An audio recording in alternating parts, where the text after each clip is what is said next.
don't wait to go big.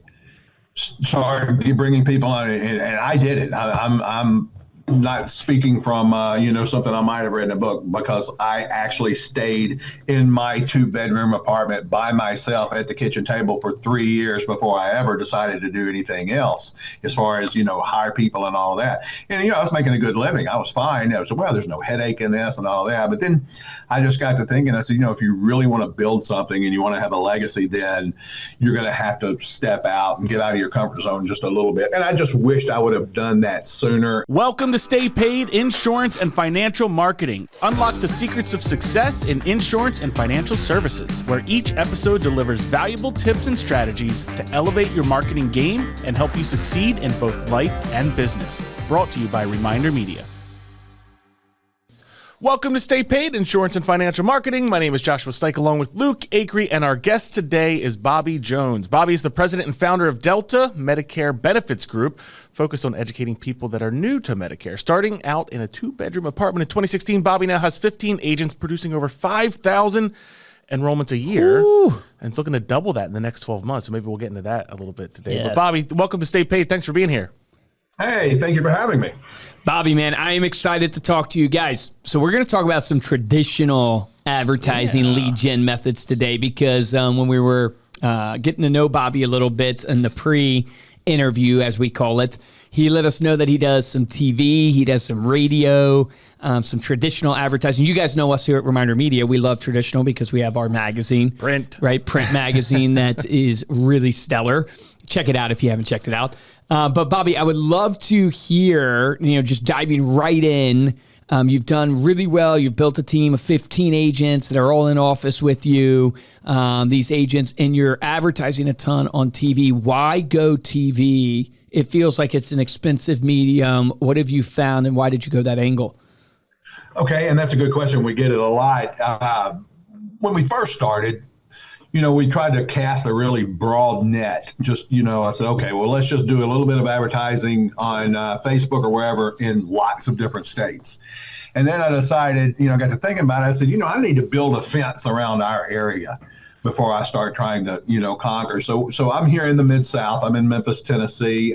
So we've got, if you're familiar with the geography, we're right here in the southwest tip of Tennessee, so we're right on the line of Mississippi and Arkansas.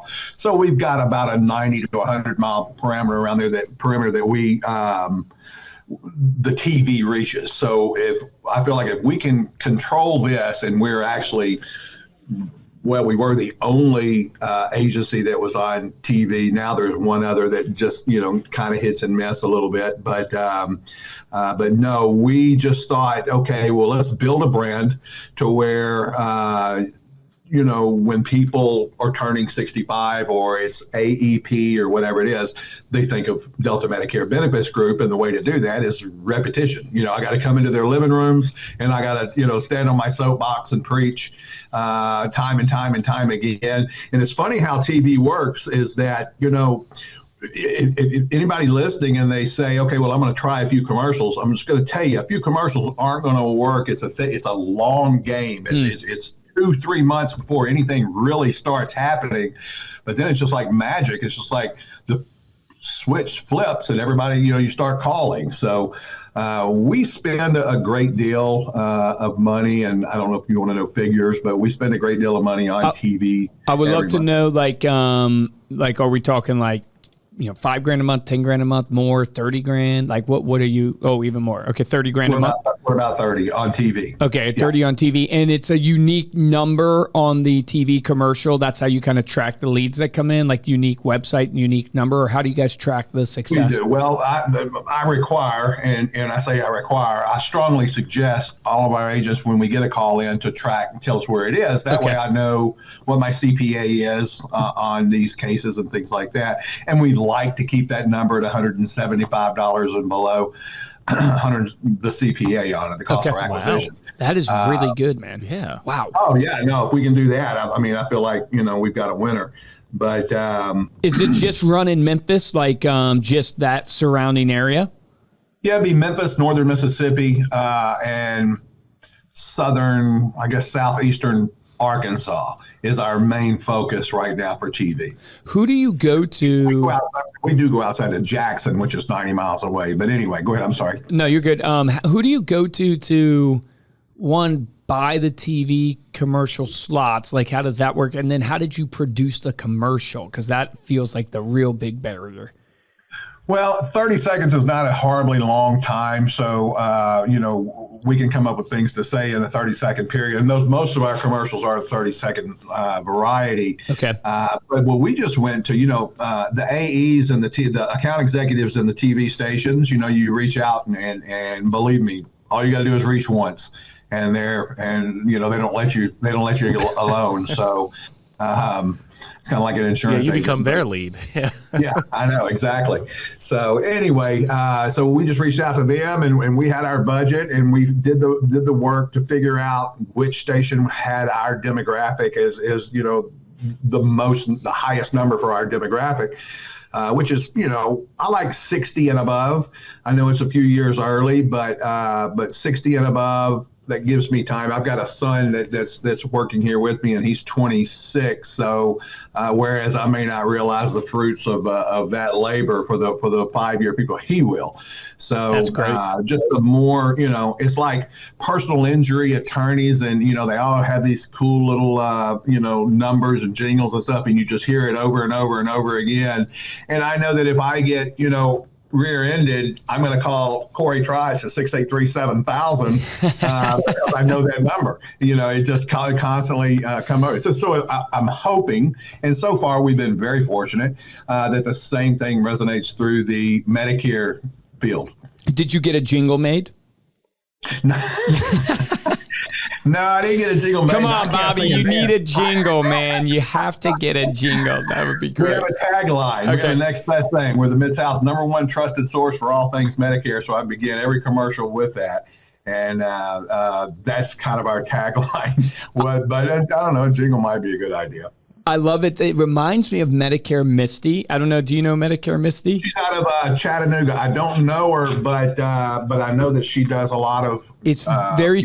Yeah, she does. I think some TV, magazine. She sponsored a NASCAR car. Wow. Also, I don't think it was one of the big ones, but it wasn't NASCAR, but it was something. It was whatever. Yeah, I don't know if it's a local or whatever, but it's very popular. So it's amazing how that brand, and I think you're spot on. It's the repetition. I love how you said at least 3 months before you even start seeing anything. Which is, we do something called geographic farming, which is picking a zip code and doing mailers to it over and over again. And we tell people you should at least commit to 12 months, not expecting any return, and be willing to spend that money, because if you go in with that mindset, you'll actually make money in geographic farming. But most people get out too soon. They just do not put in the brand equity, and then they wonder, and they slowly spin their way out of the business. It's like that guy, they're digging for the gold and he stops, 6 inches shy of hitting the mother lode. So it's kind of the same way with TV, and I'm sure with your advertising too. I mean, there just comes a point to where it just clicks all of a sudden and okay, well, this is working. And I tried it because we had a lot of people come in and shadow us for a day or two and try to figure out what we were doing in order to be successful, because we just are finishing out, obviously, February, and we just went over 400 for February, which was our goal. So that makes me happy. Yeah, man. But they want to know how do you get 400 apps in a month and in-house. These are all my people, with 15 people in-house doing 400 apps. Wow. Yeah, it's unbelievable. Right.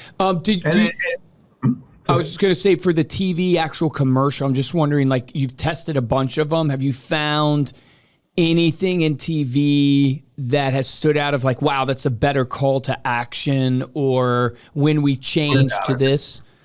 Without a doubt.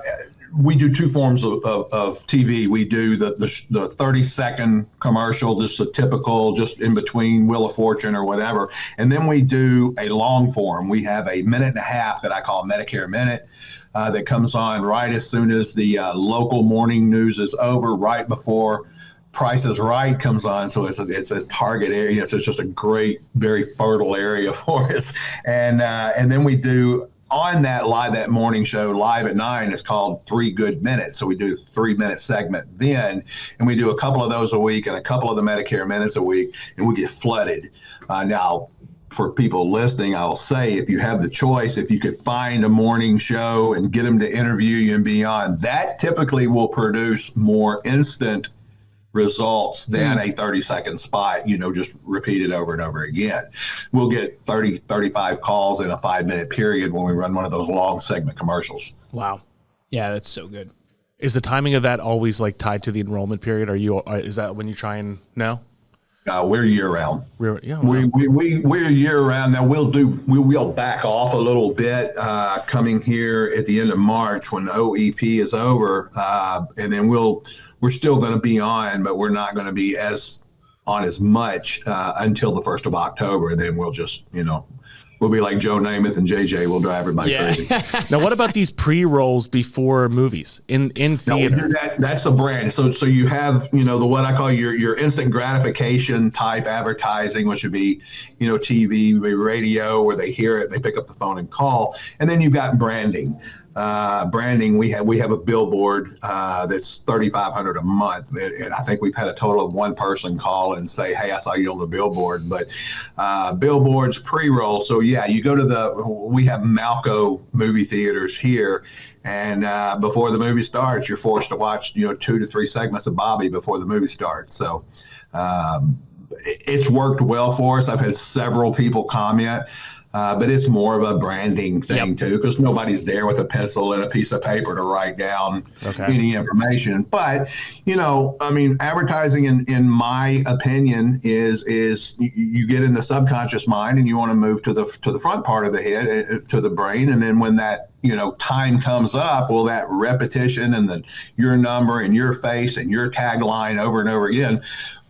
Who else are they going to think of when it comes to Medicare? You got to dial an 800, and that's one of our commercials. Are you going to dial an 800 number and talk to somebody that lives in another state, or are you going to come right here where you can come to our office in the center of Memphis if you like? Yeah, it's good. So we got a really big. We push the local. I love that too, because Medicare, or at least in my opinion, from a marketing standpoint, has a scam. Old people are so afraid of getting scammed or getting told the wrong thing, getting lied to. And so that idea of trusted, local, come see me really is a great angle on like, hey, we're fighting against, these people in call centers around the world that you don't know who they are, and come see me, sit at my table with me. Exactly. And that's almost word for word what we'll say in one of the commercials is, why would you trust your health care to a stranger? We're Memphians. We're right here in town. You want to come, we can do it on the phone, but if you want to come see us, we're right here at 5050 Poplar at Memphis, and come on up. Yeah, that's awesome. How do you feel the conversion is of the leads? Like when they call in, are you closing them right there on the phone? Are you booking an appointment? What do you guys look for in conversion? A little bit of both, but our close ratio on TV runs between 40 and 60% of call-ins. Okay, wow. Which is really good. It has to be in order to keep the CPA low. I was going to say that's really good. I'm sorry? That's really good from what I've heard and what we've seen even in our own company. Whereas a Facebook lead, if we get 7%, we're happy with that. Of course, the cost of the lead is $6, and the cost of the TV commercial may be $350. So you don't have to close as many. But anyway, so we're running 40 to 60%, and it's 40 to 60. I say that because it's higher during the enrollment periods. Annual enrollment period, we run right at around 60 to 65% of close of incoming calls, whereas in July it may be 35 to 40%. What do you do with the after hours? I'm assuming these commercials run sometimes after hours. Like, what do you answer calls then? That's a good question, because I deal with that a lot, and I think that a commercial produces what I call an impulse call. So if we're not here to take the calls, we have a fairly sophisticated system where we got answer machines, and it'll go to certain agents' cell phones, but all in all, we like to keep the bulk of our money spent between 9 in the morning and 5 in the afternoon. Gotcha. Because it is an impulse call. They'll pick up the phone and call it right then. Okay. That makes perfect sense. So tell me a little bit about that. Super helpful. Like TV, I think, is a maybe underutilized platform, especially for Medicare, because that demographic is watching TV still, and that sweet spot right before The Price is Right. I love that. I know, that's my favorite. That's so good. That's the one that always works the best. Is right there before, because the people are either watching the news, getting ready to transfer over to the other, or people are coming in getting ready. So it's at like 9:57 and Price is Right comes on at 10. So we. Yeah, I feel like doing that or running right before Jeopardy. Would be good. It's a little later here in the afternoon, as is Wheel of Fortune's at like 6:30 at night. So we do a little bit of advertising on those programs just because there's so many eyeballs on them. Yeah, because you're just not, though it's the after hours, so that's the pain point there. Talk a little bit about, you have 15 agents in a house, right? And agents are trying to decide, do they do their own thing? There's so many different options for agents out there and people thinking about their career. Why be on an in-house team? Like, what's the benefit there in your mind? Why have you chose to build the agency that way? And because it's a two-step process. Number one is I very rarely, now I will, I'm not saying I never have, but I very rarely hire an experienced insurance agent. And the reason is because if I have a guy who's been in the business for 10 years and he comes in and I tell him, hey, we're getting 3 and 4 apps a day per person, he's going to look at me like I'm crazy. Whereas if I got a guy who's been one of my number one agent was a waiter at the restaurant next door, Houston's, that I used to eat at every day, and he was my waiter all the time. I kept trying to recruit him. He came in. He's 4 and 5 apps every single day. A kid is 21 years old, making $180,000 a year. So I like to take people like that and teach them. And the end game is I tell them, you have 2 years of being an indentured servant to me. Whatever you do belongs to me. But during this 2-year period, I'm going to show you how to market. I'm going to show you how to set up an agency. I'm going to show you how to run an agency. At the end of 2 years, I'm going to not necessarily force them out of the nest, but I'm going to encourage them out of the nest to open their own agency. They become the agency owner and hire their own LOAs. So it's a process. I mean, we're not just wanting to keep these people indefinitely. Now, we don't ever make anybody leave, but because there's some people going, this is such an easy job and I'm making 6 figures. Why would I want to go anywhere? But some of the younger guys, they're ambitious and want to get out and do their own thing, which is what we encourage. So we teach them how to do that. We teach them how to run an agency. We teach them how to market. That's amazing. Why do you encourage them to move on? I feel like that's amazing. Is it because you have found, maybe this sounds bad, you have found that after 2 years you need kind of fresh blood of tenacity of attacking the phones and stuff like that, or? Well, no, I mean, they get better and better, but that's just part of the opportunity that we offer. I mean, if I was to bring somebody in, like some of these guys, and tell them, hey, you're here indefinitely, and, they may not get overly excited about that, but now they have something to work towards. And, of course, we're going to get an override on them when they leave, and hopefully, we'll go deep. We're going wide now, and we'll go deep when they start to break off and hire their own people. So yeah, I mean, we are interested in the well-being of our agents, but we're also interested in the well-being of our bank account. Yeah, so we want to make sure that that's great. We want to make sure that they're prepared so that they can go out and be successful. And of course, in turn, we're going to be also. I love that. Yeah, it's literally, I love what you're saying there of like to have something to work for. Because right. we're a totally different space, right? We're a marketing company that helps insurance agents. But we have found for our salespeople, we introduced a revenue bonus that all revenue that you bring into the company, you build like a little book of business that is going to pay you at the end of every year, a huge bonus. And just that fact that you had something you were building towards has, lack of a better word, allowed us to keep people way longer than we've ever had before. So that concept for the audience of, hey, if your people aren't staying with you or if they're not going deep, right, in helping to grow the organization, your incentive plan is probably misaligned where they don't feel they're building something for themselves. So I think that's super wise. Oh, everybody likes equity. I mean, just, even if it's perceived equity, okay, well, you're getting a piece of the profit. You don't really own any of the company, but you're going to get a piece of the profit. Well, they'll push a little harder. Yeah. Agree 1,000%. When you look back, I mean, kind of last question for you would be, you've done so well, you're crushing it. I feel like I could pick your brain on so many different strategies right now. But when you look back and you see your younger self getting into insurance, what advice would you give that younger agent, that younger Bobby that gets in? What would you tell them now that you have been through it? Don't wait to go big. Start bringing people on, and I did it. I'm not speaking from something I might have read in a book, because I actually stayed in my 2-bedroom apartment by myself at the kitchen table for 3 years before I ever decided to do anything else, as far as hire people and all that. And I was making a good living. I was fine. I was, well, there's no headache in this and all that. But then I just got to thinking. I said, if you really want to build something and you want to have a legacy, then you're going to have to step out and get out of your comfort zone just a little bit. And I just wished I would have done that sooner. And everybody listening, I'm telling you, no, I've forgotten who I heard say it, but no really great business has ever been just one employee. Mm-hmm. So you got to put, I think it might have been Grant Cardone, I can't remember, but anyway, you've got to put people on, and people don't cost you money. If people costing your money, then you got the wrong person. So every person you add is going to add to your bottom line, or at least they certainly need to.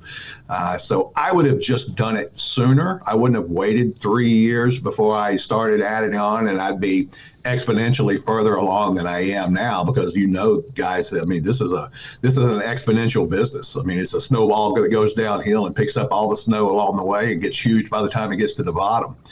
So don't wait.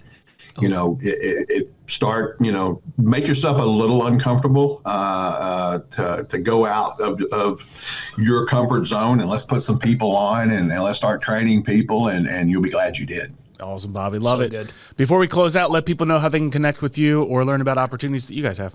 Sure, absolutely. Thank you. It's my website is Delta Benefits Group. There's no medical in it, but it's deltabenefitsgroup.com is the website.